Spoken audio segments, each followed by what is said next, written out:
Hi, class. I wanted to go over with you one of your first artwork assignments. It's about you, and it is something that you're going to share with other people in the class so that we can learn more about one another. So, something I want you to be thinking about is why is creating community in an art class important?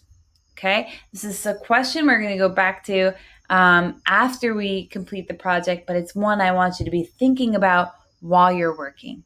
So, your first art assignment is to create an autobiographical artwork, and this will actually be in the form of a photo that you will submit to me. So, you are going to collect, arrange, and photograph objects in your home that tell something about you or many things. So there's some artist inspiration for this project. This is Greg Siegel, and he takes all kinds of different like photo essays. So photos that follow the same kind of theme. This is one of his projects where he takes pictures of people and children specifically, and he photographs them with different foods that they eat around them. So it's an interesting look at the foods that we eat.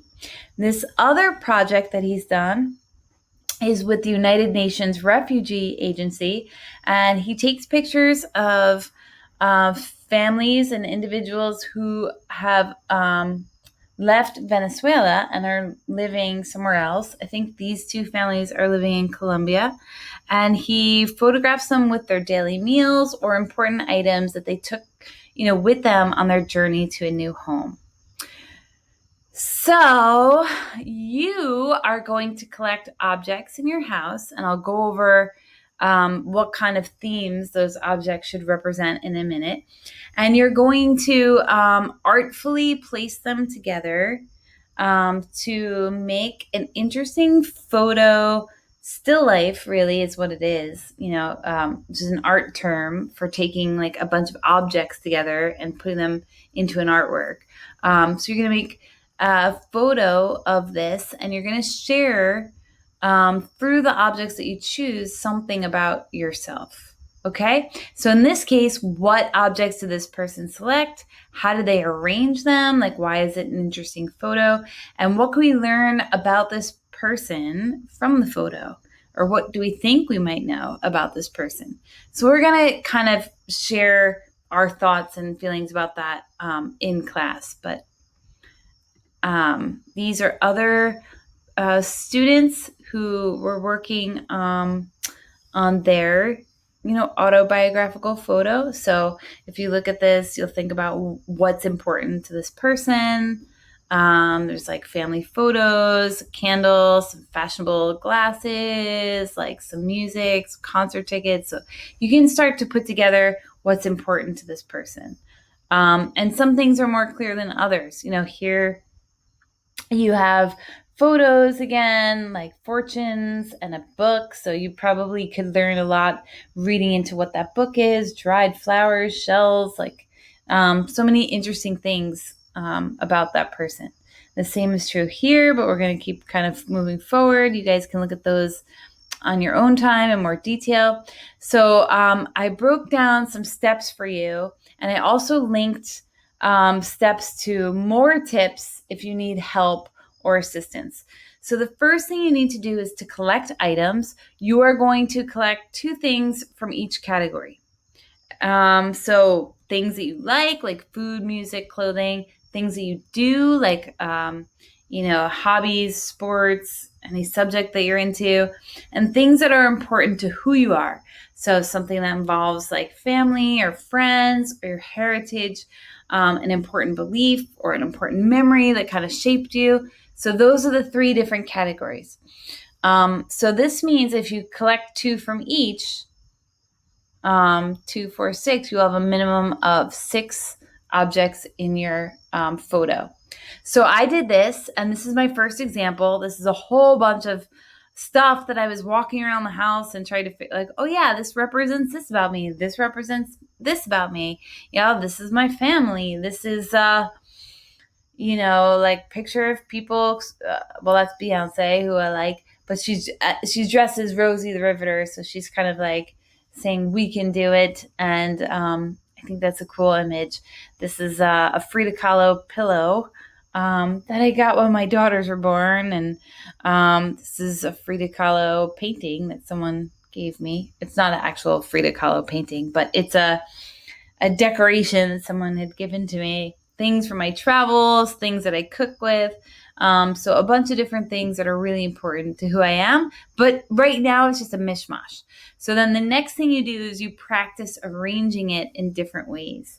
And you could have like this, you could have a background. So I use like a rug that my friend had made. And or you can use, this is a bandana that I had gotten off Instagram for walking around town with the COVID times when you have to cover your face. So these are different kinds of backgrounds you could put underneath your objects. Or in this case, I just used my art room table in my studio. So the way you arrange it, you'll think like, how are you going to lay it out? Are things going to overlap? If you need help with that, there are also on this link here that's purple, there are tips to suggest the way you could arrange your objects. There's really no wrong way to do it, except for you have to fit them all within one frame. So think about how they're going to overlap and interact. And then you're going to photograph your objects. So you're going to need a camera for this. You can use a digital camera, a camera phone, or the camera on your Google Chromebook. Also some tips about how to take a good photo. You're going to have to take like a bird's eye view, meaning you're going to have to stand over, your objects to do sort of an overhead view. So that's really important. But overall, you may not have as many objects as me, but you want to make sure that it's clearly lit and that people can see which objects you chose. All right, once you have your photograph, you are going to upload your photo to your computer. If you didn't take the photo with your computer, you need to get the photo on your computer. And you are going to post it to a Google slideshow that I provide you. And the slide will have your name at the top. So this will require a day for us to go over in class. I'm putting it here in the slideshow to let you know how to post it. As you get comfortable with this process, I won't have to attach separate how-to videos. But in this case, we're actually going to take a class period to go over how to upload your artwork to a shared site. So this will be done in class together, but just so you know, you will take your photo, you will put it on, or make sure that it's on your computer, and you will upload it from your computer to a shared Google slideshow.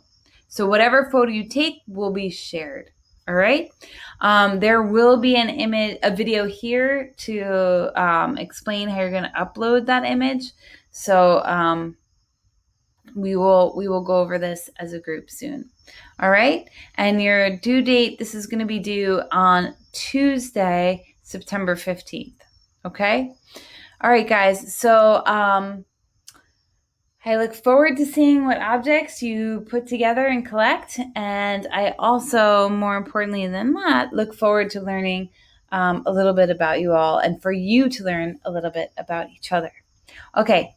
Have a fun time finding things, and we will touch base about this soon. Okay, take care, guys.